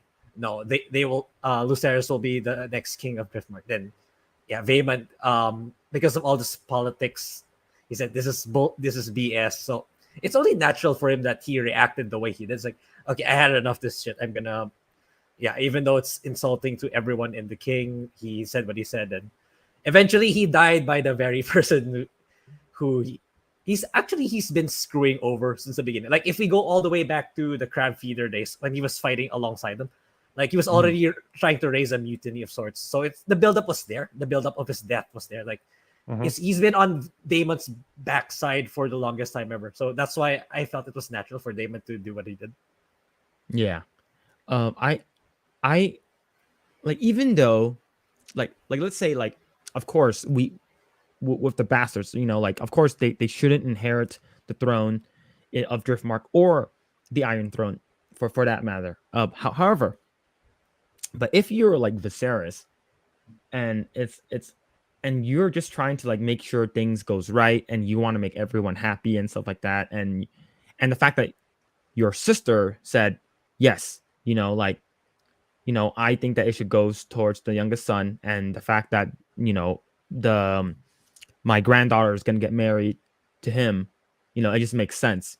And like for me, I was like, yes, Vaemon does have the claim to the throne. I think the strongest claim, of course, if you know, Chorus is like dead or something like that, and Laenor doesn't come back, like he does actually have a legitimate claim to the throne. But it's just it's sort of like, are you trying to do what's right, or are you trying to do what's fair, right? What's right, what's fair, or are you trying to be selfish? It's just sort of like, and I believe Viserys has been literally just doing what he thinks is right, versus what is actually best for the, you know, for the you know, the seven, you know, the whole entire kingdom. So it's such a political thing to think about, right? It's like, would you not do this, but the whole entire like region, the southern region, is going to be like super upset at you and probably not help you in the future. And which is sort of, we do know exactly what happens with Driftmark and like Valeria and stuff. They're completely gone. So it's such a nice take, but it's sort of, I like the fact that it sort of does make you think about like, what happens if you were Viserys? Would you, knowing that your grandkids are like legit bastards, but you're sort of turning a blind eye because, no, she's your daughter, right? It's sort of such a hard thing to think about. Yeah, I think it does a good job of putting you into the shoes of a ruler. Like in any, like if you're a president of a country or something like that, you will always be put into this position where someone's not going to be happy with the decision you make. You're going to get your fair share of haters for sure. I think this Viserys, how they portrayed Viserys, they did a good job with regard to that. And yeah. I think, did we lose you, Phil? No, I'm still here. Okay, I didn't know if the storm knocked you out. No, we're so good. Yeah, that's all I wanted to say. Like, it does a good job at portraying the role of a leader. It's like, we would think like, oh, it's so simple. You just gotta do this, do that, do right by the people. But when you're actually in it, it's not as simple anymore. It's like you have to factor in so many other things that will end up hurting somebody or ending up destroying some other person or some other party. What I was wondering, if they had kept their huge dragon, would he have just been able to say, look, I'm leading this thing, I don't have to go and get approved by the king, we're just taking it? Because what would they do against him? You know, they don't have a navy to come against them. So if they still had their massive dragon that was stolen, they didn't have to, you know, go to the crown begging. True. Yeah. You like a force to be reckoned with, right? So how many dragons do they have now, right? Rhaenys probably still has hers. Laenor's no longer there, and then that's about it, right? So you basically have Rhaenys' dragon. So if you did have like the big one, then the tides could have turned. But I think it's just I think the sun is setting on Driftmark. Yeah. What do you guys think is going to happen in the next episode? I haven't seen anything. Dave, you probably know more. Because I intentionally try not to watch any previews because I like to be surprised. Same here. Me too. On the new stuff. My guess is the queen is going to start a rebellion. You know, basically telling everyone his dying wishes were that my son becomes the heir. You know, no proof of it, but you know, if you say it loud enough and long enough, people might start believing it. And they're a lot of people are already against, Rhaenyra's kids because they don't look like they should look. So just give them the hint of something they need to go a certain direction, and could have some nice fighting. I'm hoping there's some good dragon on dragon action. Oh, that'd be sick. Hell yeah. Oh man, I think that could be the case. I think there might be some kind of like debate and maybe heated exchange between both the leading females, and I think there might be some kind of like they have one of the biggest dragons, right? And I have a feeling that Daemon somehow is going to get involved.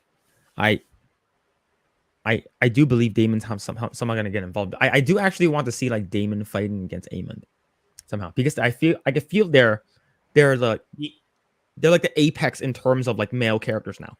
Like those two are like the sort of like in terms of Targaryen characters, those two are like the top sort of like Targaryen, but they're on opposing sides. Mm-hmm. You were gonna say something, Grae? Yeah, I was just gonna say, I think the hint was in the dining table where they had a square face off when Jace tries to punch Aemon, which did nothing to him. Yeah, I was laughing at that. Yeah, it's like, fly just hit me.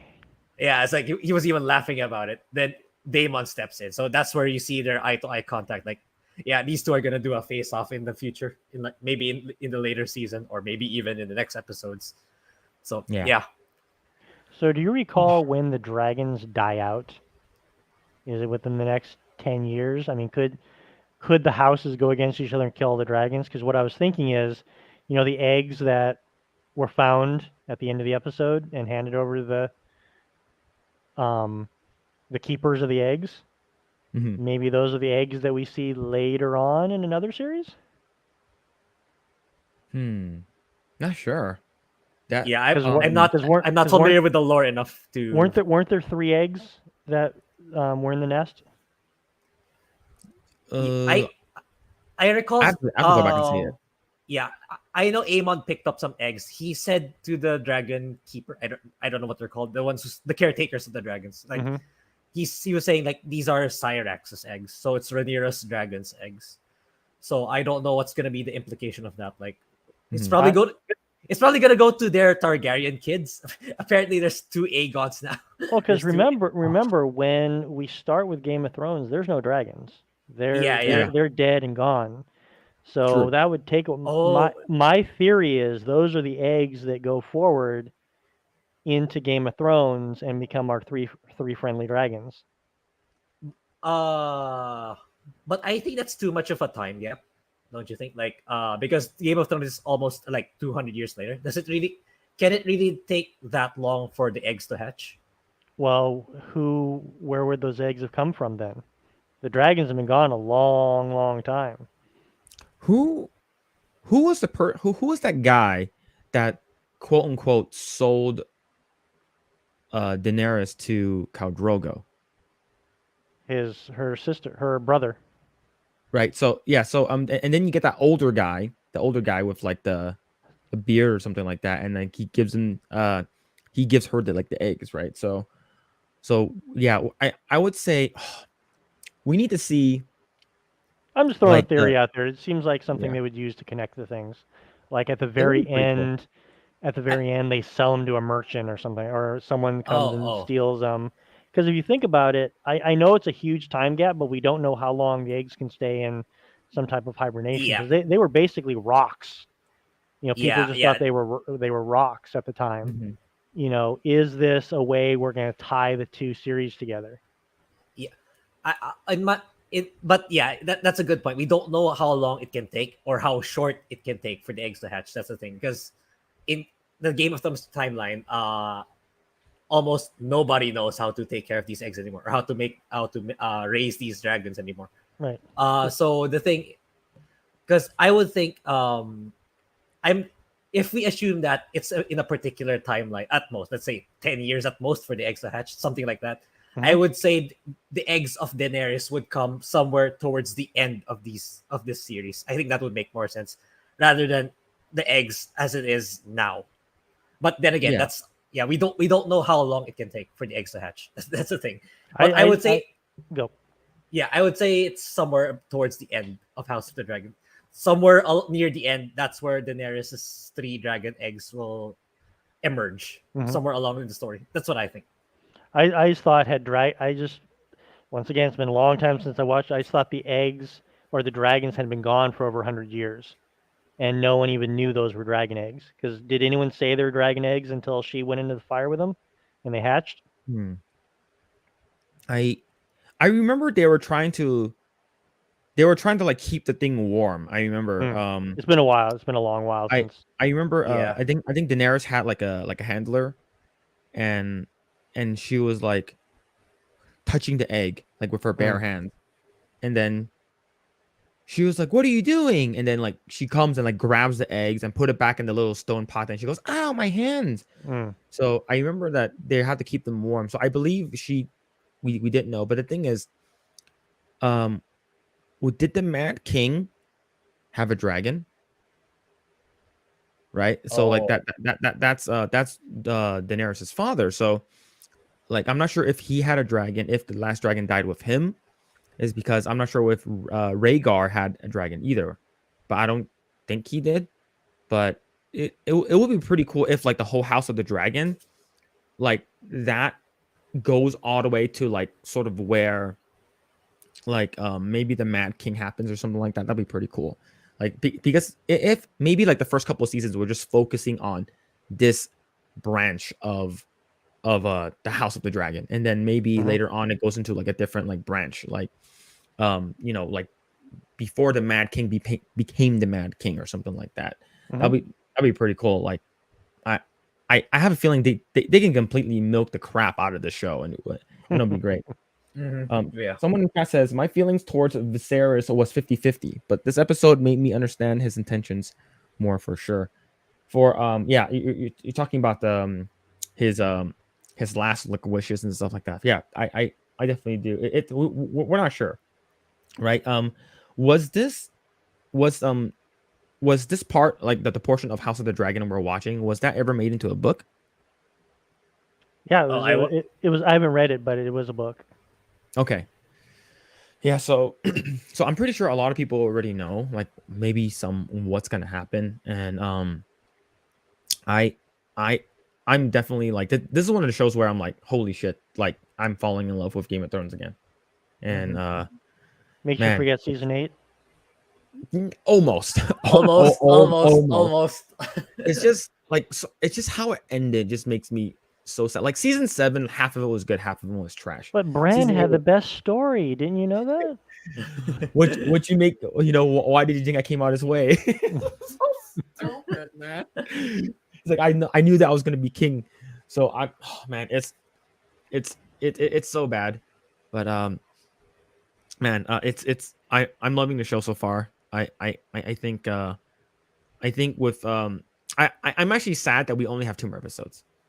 Yeah. And it'll be at least a year and a half before there's any more. Yep. I just hope there's a big dragon battle.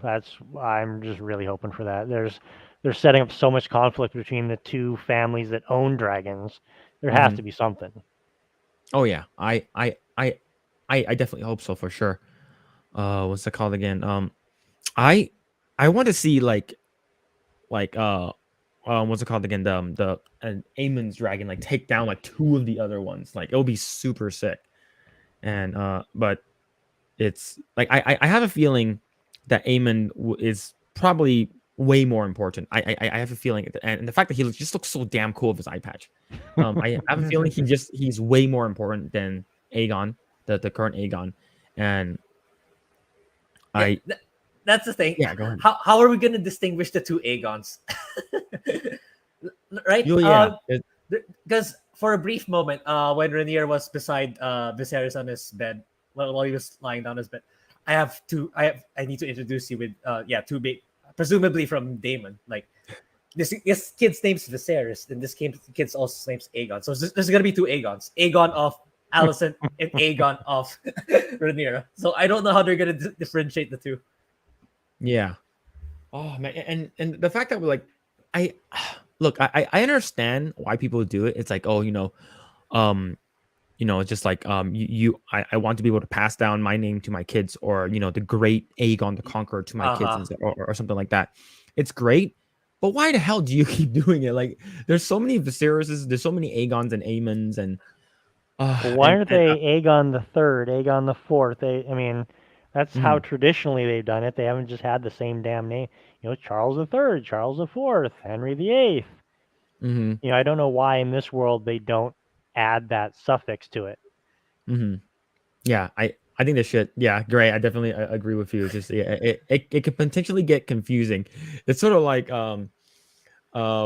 it's sort of like in Dragon Ball. It's like, I'm talking to you, Vegeta, and then Vegeta's dad's like, you're talking to me, my son, or the planet. It's just like it's like everything is the same name. It's just but yeah, I'm gonna miss I'm gonna miss him. The actor that played Viserys, he did an amazing job. I think it was a very good send off. Uh, I remember he said that he doesn't watch the episodes. Like, I read an article, and he says that, like, after he's done filming, he never rewatches the episode. He said he hates seeing himself act. Hmm. So he says that, like, he's not sure if people are gonna like his acting and stuff like that. And yeah, I would say he did a one hell of a job. I think it's I'm gonna miss him for sure. Like, Sure. he had a way better send on than Robert Baratheon, right? Like, even though I really like Robert Baratheon, but I do want to actually see. Speaking of him, I hope we can continue with the whole Game of Thrones all the way until when Baratheon usurps the throne.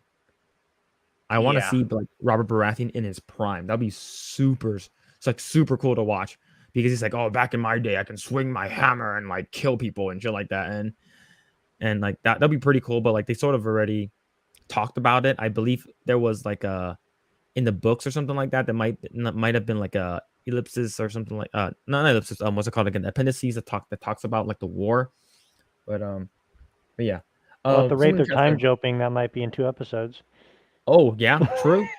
True. We can jump 100 years. But someone in chat says, by the way, how do you all feel about Rhaenyra's character overall? Her continuing to say that her obvious bastards aren't bastards.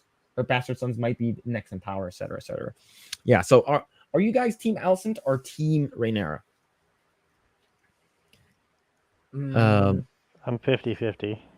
50-50? yeah. Yeah. Especially with what happens in this episode, like it's so because the fact that it it's so vague how Viserys relayed the information, like, for you are the one.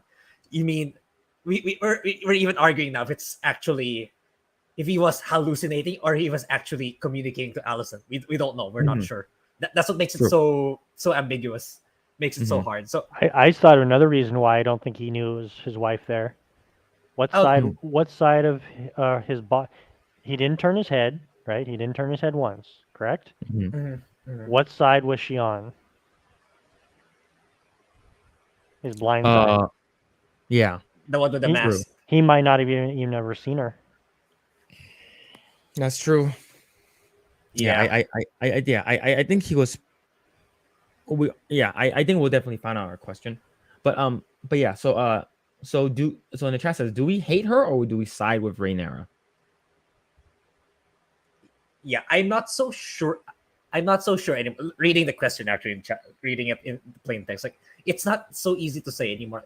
Even though her Rhaenyra's sons are bastards, and you would initially you would think, oh, Rhaenyra's just being selfish. She just really wants the throne. But if you look at it in the prophecy perspective, in the Song of Ice and Fire, maybe she just wants to do right by Viserys' prophecy. Like, she's the one to put a stop to the White Walkers. So even if it means bringing in bastard children, I mean, we do what we got to do to stop the prophecy from becoming true. I mean, that's how I can see Rhaenyra's side of it. Then at the same time, Alicent, if ever it really was a hallucination, and if it really was for Rhaenyra, she misinterprets it that it's literally her and her line that's gonna be in charge of putting a stop to the White Walkers. So I'm not so sure anymore. Honestly, I'm not so sure anymore. What about you, Dave? Do you side with what she has done? Sort of like, I'm 50-50. She's done some shitty things, but she has some good aspects to her. They made it very clear that her and her husband did try to have kids. It wasn't like a sexless marriage. Just mhm, there was no issue from it. So if you have a situation like that, you got to have heirs. You know, true. Yeah. she would have been smart if maybe she did it with someone who looked a little more like her husband. You know, maybe the uncle or I don't know, but yeah, that once she saw the first kid looking nothing like her husband, maybe make a different plan rather than continue doing it. So the her actual husband might have been sterile. Because it sounds like they tried more than once. Mhm. So Yeah. it wasn't a behind his back kind of thing. It was a instead of because this isn't working type of thing. Yeah. I I think I I agree with what both of you guys said. I think I'm 50-50. Um I think she, looking at it plainly, right, without the nuances and stuff like that, and sort of seeing where like Viserys is, and I think that she's trying to do what's right, giving the cards that given the card that she's dealt. That she basically, she's already so knee deep into all the shit that she's done. May it be it's good or bad. It's it's just she has to deal with it now, and so she's trying to rectify what she's done.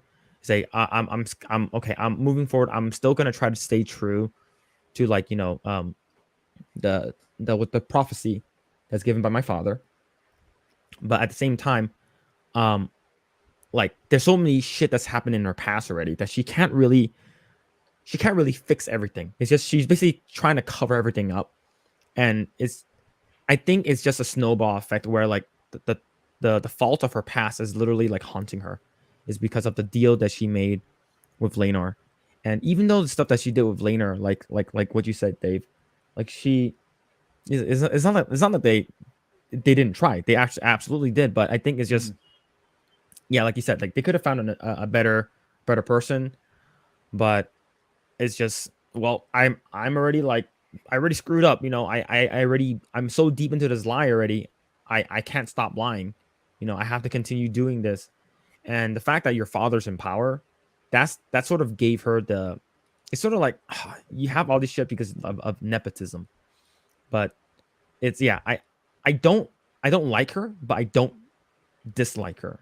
Right. I'm indifferent. Like, I do like the actor that plays her. I think she does a very, very good job. Mm-hmm. And it's we'll see. Right now, she's at the point in her life where she can finally get everything right. But now that your dad's dead, you have no protection other than your uncle, right? Your uncle, who's also your husband, that can protect you from the wrath that is, like, if everyone basically finds out, right? Like, everyone already knows. So if that's the case, Allison is like, okay, Aegon's supposed to be, the person that saves everyone. So I'm sorry, but this is the king's wishes. I'm going to remove you. But she's probably still going to feel like, oh, well, no one heard it. My son still have the claim of the throne. So it's hard. It's definitely, she's stuck between a rock and a hard place. And that it's, like I'm definitely indifferent for sure.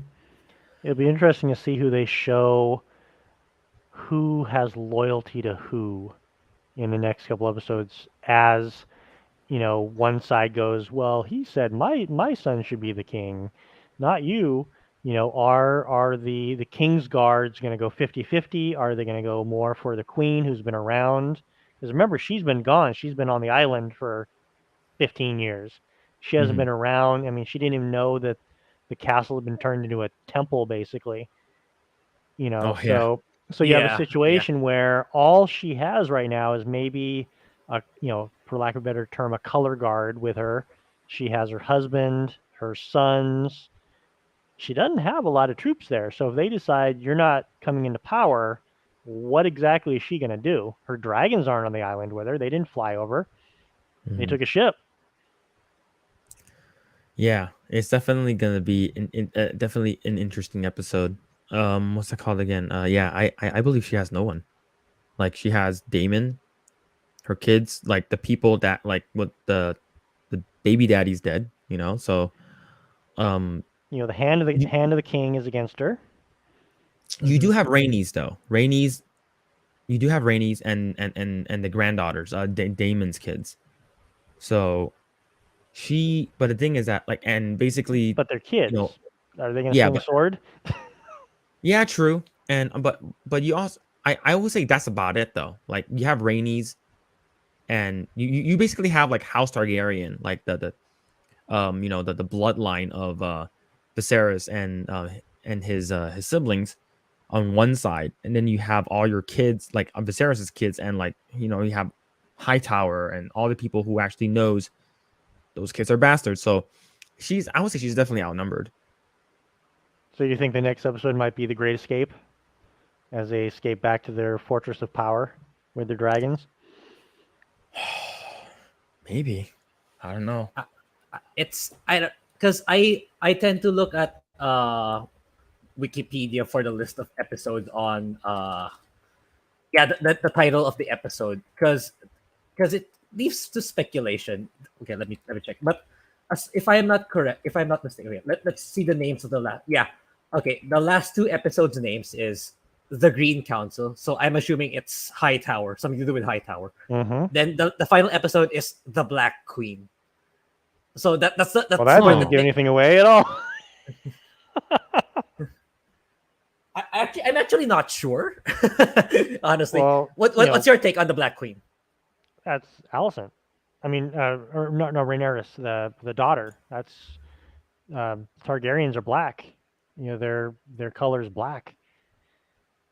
Oh, so Okay. Oh yeah, so maybe a big fight. Okay, so here's the thing. I watched some of Neurotic stuff, and he says something up. The blacks are coming in, and he's super excited for that. That's all. I have no idea what the hell he's talking about. I'm pretty sure Targaryens. Okay, so we'll see. We'll see. That could be pretty cool. And but if that's the case, then that means that the next episode could be like a big battle. Yes. So my guess is, based on those names, next episode is them escaping to their island, getting their dragons, and then final episode coming back and kicking some butt. 2 dragons versus 1. Yeah. But that dragon is huge though. Yeah, but dragons. But if you're getting flanked with flame bolts, True. Yeah. But those smaller dragons are much more agile. The long neck one, that thing, you see that thing fly? I mean, that was doing like 90-degree turns at speed. Yeah. Man, I'm super excited. Then the thing is that once this season comes to an end, like how long do we have to wait until the next season? Right. Long. See, that's why I read books, because you always have another book. And true. The good thing is that they're done already. And okay, going back to something that you got some of y'all said earlier about like like this big message about like Aegon will save the 7 kingdoms from the White Walkers and stuff like that. It's like that, if that's such a big thing for them to do, it's we all know what happens in the last episode in the most the season 8, and it's just like it's nothing. Well, we know what happens in the TV show. We don't know what happens in the book. The books. Are they going to retcon that? Hope so. I'm pretty sure. Do you know how much money they will make if they're like, okay, the book is done, people read the book, the directors that are coming in are the same directors that did this House of the Dragon. We're going to completely retcon it. We're bringing back all the characters, and we're going to do this right. Start the episode off with Bran waking up from a horrible dream. Yeah, waking up from a horrible dream, and then he's like, and then like they're here, and then they're like, oh shit, and then because what I wanted to see, and I'm not sure if you guys feel the same. I want to see Winterfell being sacked by the White Walkers. I want them to go all the way to King's Landing. Like I want to see a big war between humans and the undead. That's what I wanted to see. But without all a we lucky got was dagger strike to the chest. no. No. And all we got was basically pitch black with a hint of light from when the dragons fly by. I Yep. hated that episode. I barely saw anything. I had my gamma cranked maximum on my TV, and I still could barely see stuff.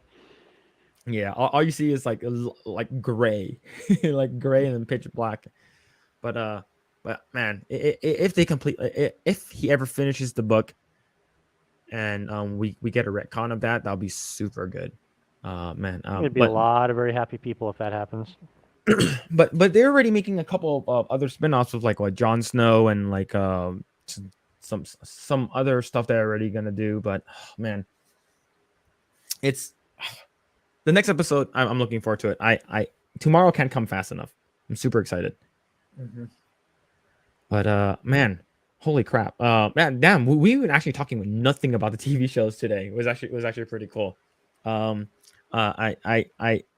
believe this is this is like the first time we actually like went talking about like all three of the episodes that we watched. But we what's it called again? Was there anything that happened during the week or that we wanted to bring up or anything like that? I know that She-Hulk was. I did you see any of the She-Hulk stuff that's been going around the internet? I've seen clips, but I refuse to watch the show. Grae, have Yeah. you? I watched some videos with regards to the final episode. Yeah, but as far as I can see, it could potentially ruin the MCU as a whole. Because as far as I can see, they're taking it as canon.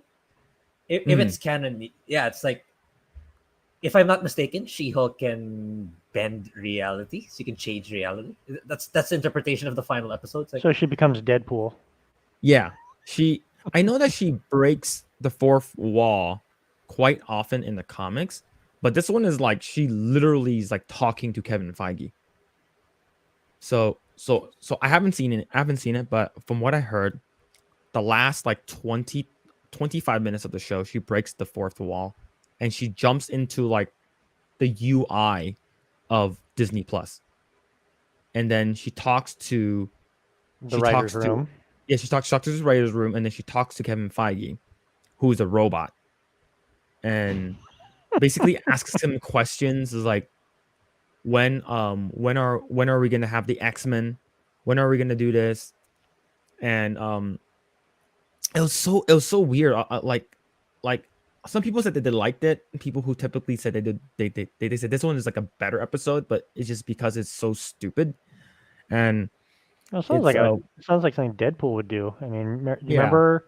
I don't know if you read the comics, but Deadpool had that one thing where Deadpool kills Marvel, where he goes through and kills Yes. every character. It sounds like the start of something like that. Yeah. So I believe so, but I remember Jessica Gao almost got fired for trying to make that episode. What I believe she reached out to Kevin Feige and said, "Can I put your hat on the robot?" And he said no. And he's like, then she said, "Then I'm gonna quit." And he says, "The door's right there." So I'm not sure if I haven't seen that episode. I'm not sure if there's a hat on the robot, but and then there's sort of like a scene with there's a what's it called again, a a Fast and Furious, like I guess like a scene where they're all like sitting down at a picnic table eating food as it slowly pans out, and then you see I guess like Bruce Banner shows up in Hulk form, and then you see like Hulk's son. I guess it's supposed to be from World War Hulk or something like that. And what the part that I really hate the most, and I mentioned this on in what's it called in my stream. She basically said Hulk usually smashes things. I usually smashes buildings and enemies, and sometimes Matt Murdock. And she go, "Oh," and she walks off camera. And like a lot of people were like, "Well, she actually does sleep around with people in the comics." So I was like, "So is she a harlot? Did she that she Hulk's actually been around?" And I don't know. I just feel like they're trying to make her like the Deadpool of the MCU, because officially technically Deadpool isn't officially in the MCU yet, but I don't know. I think that show, it's already been renewed for season 2. I know that it has about the same ratings as Rings of Power, but someone in chat says, going back to House of the Dragon. Yes, there's a huge ass dragon, but Damon and his dragon have way more experience in battle. We haven't seen what Aemon has done, so I'm not sure, but you could be right. That's You a could good be point. right. Like Yeah. what Dave and Grae said, like Damon's dragon has a super long neck one, right? So like it's super agile, it's a lot quicker, it's a lot faster. So even though you have a really, really big dragon, it could be a lot slower, right? It's sort of like you're seeing like a person who's really, really strong fighting against a person who's like really fast that they can't keep up with. So I don't know. That could be very interesting. But awesome. Thank you so much, Dave, for popping in the last minute. I know I asked you like, hey, you wanted because I want to talk more about like getting to know more lore for Rings of Power, and thank you so much for popping by last minute. I really Yeah. appreciate I think you gave me 22 minutes to prep. I'm sorry. Moving forward, I'll try to give you more time. If like, especially for some stuff, like especially myself, Grae, or even the audience will want to know more. Like since I haven't read any of the books, and I know I probably should. Oh, you'd Like, love it. It's worth reading. Okay. Cool. It was a pleasure, though. Yeah, thank you so much. Yeah, thank you. But yeah, if you guys will want to go ahead and before we sign off, go ahead and like, share, and subscribe if you guys haven't already done so. That'll definitely help out the channel. And we will be posting a bunch of these segments throughout the week, for if you guys want to have a little more of a bite-sized, trimmed down content. And Grae, speaking of next week's podcast, will you be able to join for next week's? I'm just wondering. Most likely. I'll let you know Okay. if there's anything that changes, but most likely, yes. All right, cool. Because we definitely want to talk about episode 9. I think episode 9 would be super For cool to sure. talk about. But all right, we're gonna call it there. Thank you guys so much again. Dave, I know you don't have any socials, but I know you do have an IMDb. So for everyone in the chat, go ahead and check out Dave's IMDb. He has an extensive knowledge in animation, and if anyone ever has any questions in chat about animation, he's the person to go to. He's I could talk your ear off for hours about animation. yeah. And Grae, you want to shout out any of your socials? So yeah, I just want to advertise the second YouTube channel moving forward, because I think that the content there is more in line with what we do here. So yeah, I made another YouTube channel. It's called Grae Plays. I just do random 3 to 5 minutes things about what I want to talk about. So far, I've talked about Horizon, the rumored Horizon, and I also talked about Mario, Chris Pratt and Mario, and little gaming and entertainment stuff like that. So the link is in the description below, so you can check it out if you want. That's right, about cool. it. All right, awesome. And you can follow me mostly anywhere at Mr. Phillip Chan, and either on Twitch or on YouTube. And all right, cool. Thank you guys so much. I really appreciate each and every one of you for hanging out for this long, and thank you so much, Dave, for showing up last minute. Hopefully, if I'm going to ask you to become a guest again, hopefully I will give you at least a couple of days heads up. 45 minutes. How's that? 45 minutes. All right, fantastic. Thank you, everyone. Hope you guys enjoyed the show, and we'll catch you guys on the next one. Thanks. All right, see ya. See ya.